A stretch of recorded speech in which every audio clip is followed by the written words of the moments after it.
Alright guys, that was a pretty fast game one. Let's get into game two here. Again, looking for another worthy opponent to face off with our aggressive rogue deck here.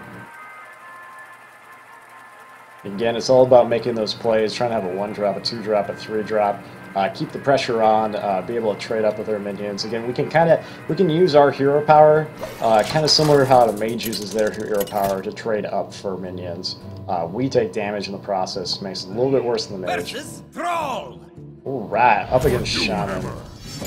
So, we're going first, and we don't have a 1-drop. We do have a 2-drop, a 3-drop. One thing to note, Scarlet Crusader does die to Earthshock in one hit, but Earthshock shouldn't be a card that the Shaman player values super highly, as there's not gonna be a lot of targets for it in Arena, as most of the cards are gonna be 2+ health minions.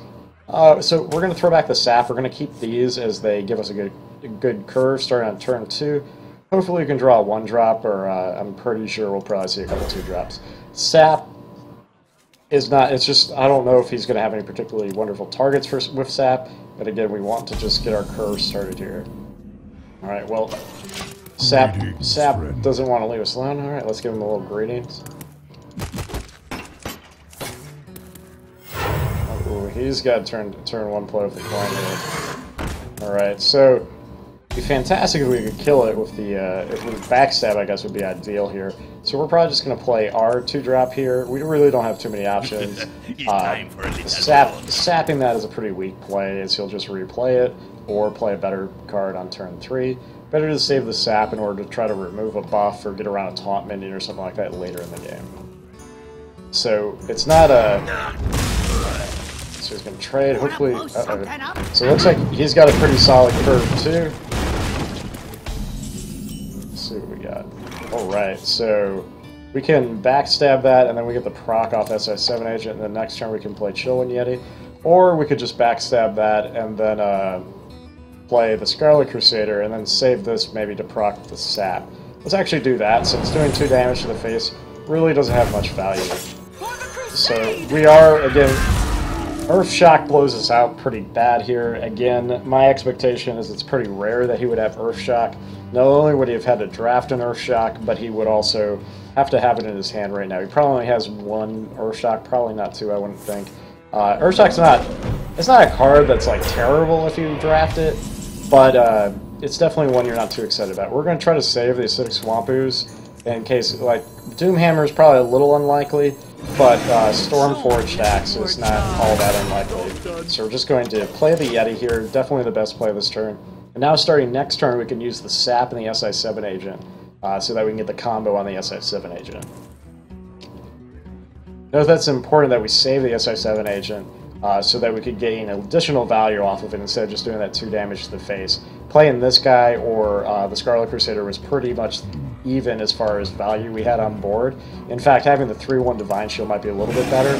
The only downside is if it gets, if he had Earthshock, which it appears that he did not. So in this situation, we can, actually, I think we're going to play either the Swamp Ooze or the Leper Gnome to proc this guy so we can trade the 3/1 and this damage to kill that and hang on to our sap. I'd rather remove that than use the sap in this situation. So the question is, do we want to use the Ooze or do we want to save the Ooze in case he plays a weapon? I think it's pretty equivalent which of these two we play, so let's hang on to the Ooze just for that added value, similar to how we hung on to the SI7 agent for the same. And as you can see, we're getting a pretty good amount of value out of playing those 3 drops in the order we did, as we're able to trade for a Yeti without losing a single card even. We have to be wary of Lightning Storm here. Alright, looks like he doesn't have Lightning Storm, so that's good. But, oh, awesome. That was a perfect draw. So now I can play this and trade away 2 of our minions in order to... We could also sap it here, but I think since we drew... I was considering sapping it, but since we drew the Cult Master, I think I'd rather trade our 2... definitely this one. Let's see what we draw off of this. And then either the Leper Gnome and the Hero Power or the 3/3 here. Oh, perfect. We are... Let's see, I don't... So yeah, we want to put it here as... we want to put it... Well, it doesn't really matter which way we put it since we're going to use the Leper Gnome. But Again, you want to make sure you've got at least one minion on either side, and we definitely needed to proc the leopard over there. So, as you can see, Cult Master doing some serious work here along with Direwolf Alpha. This is a very strong board. Lightning Storm, even at this point, isn't fantastic as the Yeti lives, and we have good follow-ups here. Even taunts aren't that fantastic since we can sap them. We've got a lot of really strong hand, really strong board. So unfortunately have that, and as we mentioned, oh snap. Okay, now that's bad. I wasn't really expecting a forked lightning there. So what are our options? We could play this guy and the Shadow Sun Cleric. Play this guy, Hero Power. Again, I want to save these two for situations where I really need them. Let's go and play. We're definitely playing Stormwind Knight. Then the question is, do we play Hero Power or do we play this? What we need to be concerned about is if he can buff this or not. And I don't think he's going to be able to deal with a 2-5 reasonably effectively. I'm worried about him buffing this and then being able to trade for the 3-2. Is my primary concern in this situation. Having the 3-2 on board is definitely more valuable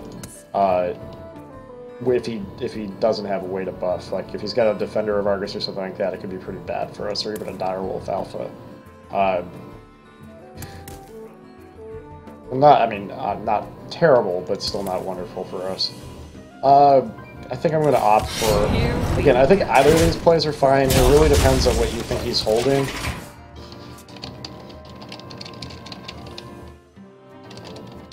So let's see what his follow-up is here.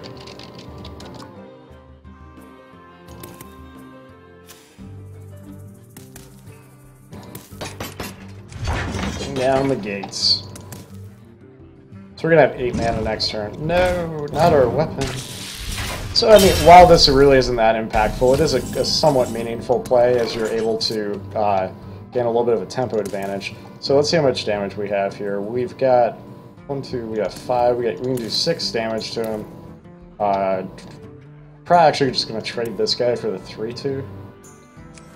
We must cleanse the Sunwell. Okay, having additional value in a... Like having additional value in a rogue deck, since you can pretty much always proc the charge. I mean, now we need to think about, do we want to play this guy? I think it's fine to play this guy at this point. Stormforged Axe and Doomhammer are not going to... I'm not going to suddenly win him the game at this point. I think having that 3-2 body on board is a little bit more valuable. And even if he plays a large taunt here, as he just did... We must cleanse. This is why we hung on to that sap. We had many opportunities to play sap earlier. While I wouldn't necessarily anticipate an Earth Elemental, it being a large epic, keep holding on to that sap, guarantee that we would be able to deal with any threat such as that. So let's give him a well played in return. So another victory for Rogue there. As you can see, again, the deck performing admirably with its very aggressive curve. So let's see what happens in Game 3.